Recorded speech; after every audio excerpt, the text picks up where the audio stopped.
What happens to your transport emissions when you change the fuel type?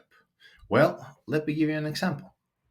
This is what it may look like when you calculate your transport emissions in Proxio emissions.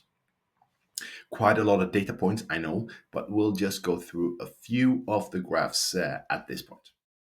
We see that total emissions are reduced from a bit more than 2 tons in 2023 to about 1.3 tons in 2024. So, why is that? Let's look at emission intensity. It's measured as gram CO2 equivalent per ton kilometer.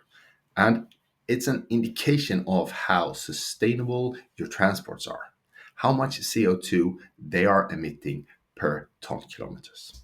So what we see here is that from 2023 to 2024, there's quite a significant reduction from 83 grams to 56 grams.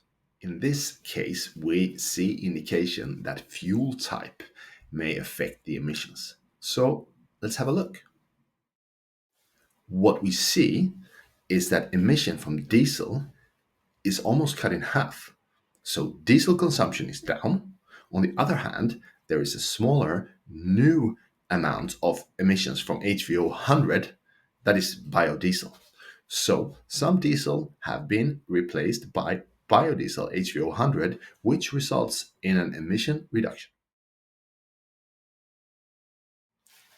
If we drill down to a carrier level, we can see that the reduction of emissions from road freight all come from one carrier switching from diesel to biodiesel, resulting in a reduction of about 75%.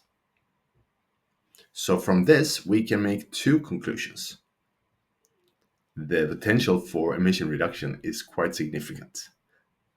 And if you have reliable emissions data, it's so much easier to analyze and reduce your emissions.